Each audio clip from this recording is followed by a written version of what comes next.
Gününüz xeyirli olsun uşaqlar. 8-ci sinif şagirdləri üçün kiçik summativ qiymətləndirmə 5-in B variantının izahını veririk.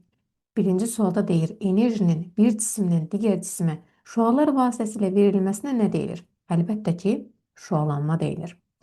Joule bölünsün kiloqram vurulsun Celsii ifadəsi hansı fiziki cəmiyyətin vahidinə uyğundur? Yazaq uşaqlar, Joule'un yerinə Q, kiloqramın yerinə M, Celsinin yerinə delta T. Q bölünsün M delta T bizə verirdi xüsusi istilik tutumunu. Ona görə də ikinci sualın cavabı olar xüsusi istilik tutumu. Doğru cavab A variantı. Davam edək üçüncü suala. Cismin xüsusi istilik tutumu hansı cihazın köməyi ilə təyin etmək olar? Xüsusi istilik tutumunu kalorimetr vasitəsilə müəyyənləşdirirlər. Kütləsi 1 kiloqram olan su hansı halda daha kiçik daxili enerjiyə malikdir? Daha kiçik daxili enerjiyə malik olmağını istəyirsə, əlbəttə ki, bu bərk halına uyğun gəlir. Qaz halında isə daha böyük daxili enerjiyə malikdir. Bərk halı da C variantdadır. 5-ci suala da baxaq. 5-ci sualda deyir ki, cismin kütləsini 2 dəfə azaltsaq, xüsusi istilik tutumu necə dəyişər? Bilirik ki, xüsusi istilik tutumu heç nədən asılı deyil. Yalnız maddənin növündən asılıdır. İndi bizdə də burada deyir ki, kütləni 2 dəfə artırsaq, xeyr, azaltsaq, fərq etmir yenə də. Xüsusi istilik tutumu dəyişməyəcək. Doğru cavab C. Sistemin daxili enerjisi yalnız istilik vermə hesabına dəyişərsə, daxili enerjinin dəyişməsi hansı ifadə ilə təyin olunur? Yalnız istilik vermə hesabına dəyişirsə, demək ki, delta O'muz Q'yə bərabər olacaq. 7-ci suala baxaq. Şəkildə təsvir olunan qablardakı müxtəlif mayelərdə eyni istilik miqdarı verilmişdir. Mayələrin temperatur dəyişiklikləri arasında münasibət delta T3 kiçikdir delta T2, o da kiçikdir delta T1 olur. Mayələrin xüsusi istilik tutumlarını müqayisə edin. Kütlələrinə fikir versək, birincinin kütləsi 3M-dir, ikincinin 2M, üçüncünün isə 3M-dir. Üçüncünün kütləsinin M olmağına baxmayaraq, yəni daha kiçik kütləli olmağına baxmayaraq, temperatur dəyişməsi daha azdır. O zaman kütlədən başqa xüsusi istilik tutumundan da asılı olduğunu müəyyənləşdiririk. Q bərabərdir Cm delta T'yə. Buradan delta T'ni tapsaq, Q bölünsün Cm. Fikir verirsə burada kütlə ilə yanaşı xüsusi istilik tutumundan da asılıdır.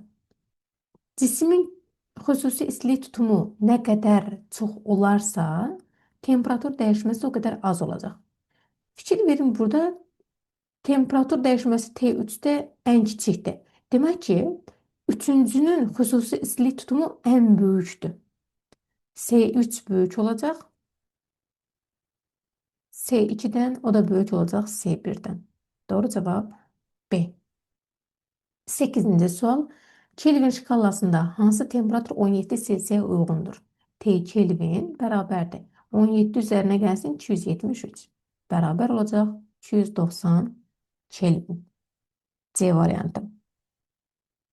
9-cu sual. Misin xüsusi istilik tutumu 400 Joule bölünsün kiloqram vurulsun Selsidir. Bu o deməkdir ki, burada mis verib uşaqlar, amma polad yazılıb aşağıda. Bunların hər birində mis olmalıdır. Xüsusi istilik tutumu 400-dürsə, demək ki, 1 kiloqram misi 1 Selsi qızdırmaq üçün 400 Joule enerji lazımdır. B variantı. 10-cu suala da keçək. Şəkildə toxunan 3 eyni cisim və onlar arasında istilik keçirmənin istiqaməti təyin edilmişdir. Cisimlərin temperaturlarını müqayisə edin. Bilirik ki, temperatur hər zaman böyük olan cisimdən kiçik olan cisimə doğru ötürülür. Fikir versək, indi burada temperatur 3-dən ötürülüb həm 1-ə, həm də 2-yə. Demək ki, 3-ün temperaturu ən böyükdür. Amma ikinci cisim isə hər ikisindən həm 1-dən, həm də 3-dən istilik alıb. Demək ki, ikinci cismin istiliyi kiçikdir. Demək ki, T3 böyükdür T1-dən, o da böyükdür T2-dən. T3 böyükdür T1-dən, o da böyükdür T2-dən. Doğru cavab Y olur. 11-ci sual. Aşağıdakı vahidlərdən hansı beynəlxalq sistemdə əsas vahiddir? Bəli, Kelvin əsas vahiddir. Boş xanalara uyğun ifadələrin ardıcıllığını müəyyən edin. Daxili enerji dəyişir mexaniki iş görmə, bir də istilik vermə hesabına. Yəni biri A uyğun gəlir. İstilik vermənin də özünün üç növü var. İstilik keçirmə, konveksiya və şüalanma. İstilik keçirmə, deməli 2-yə uyğundur D. Konveksiya və şüalanma 3-ə uyğundur B. Deməli 1-ə A, 2-yə D, 3-ə də B. D variantı. 13-cü suala da baxaq. Cismin daxili enerjisi nədən asılıdır? Cismin daxili enerjisi həm temperaturdan, həm aqreqat halından, həm də kütlədən asılıdır. Hər üçündən. Y variantı. 14-cü suala da baxaq. Şəkildə müəyyən hündürlükdən düşən metal kürə yerə dəyib dayanır. Hər üç hala uyğun kürənin Y potensial və daxili enerjilər arasında hansı münasibət doğrudur? Bilirik ki, cisim yuxarıda olduğu müddətdə potensial enerjisi böyük olur. Ona görə də Y3 böyükdür Y1-dən, o da böyükdür Y2-dən, o da böyükdür Y1-dən. Amma daxili enerjini müqayisə edəriksə, cismin üçüncü və ikinci halda daxili enerjiləri bir-birinə bərabərdir. U3 bərabərdir U2-yə. Amma yerə dəydiyi anda artıq temperatur dəyişməsi baş verdiyi üçün Y1 halında daha böyük olacaq. Yəni U1 daha böyük olacaq. U2 bərabərdir U3-ə. Baxaq. Y1 böyükdür. Deməli, Y3 böyükdür Y2-dən, o da böyükdür Y1-dən. U1 böyükdür, U2 bərabərdir U3-ə. D variantı. 15-ci sual.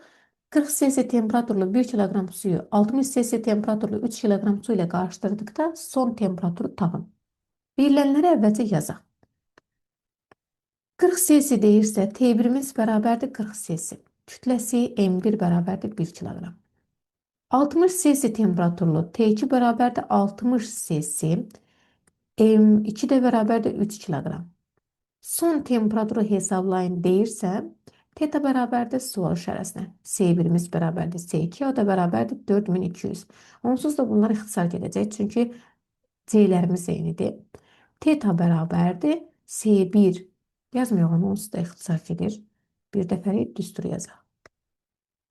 M1 T1 üzərinə gəlsin M2 D2.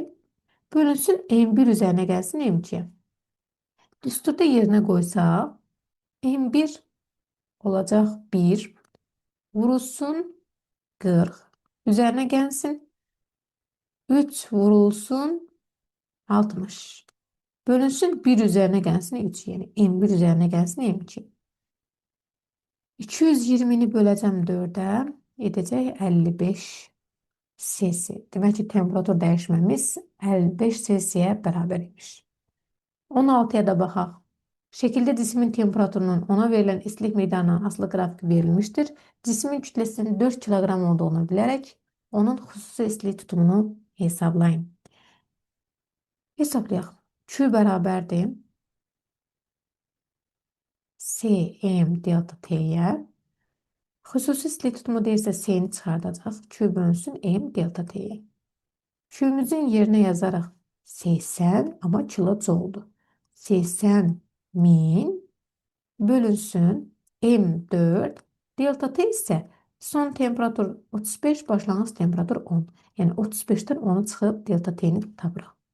35 çıxılsın 10. Bərabərdir. Davam etsək 8000 bölünsün 4'ü 25'e vuranda 100.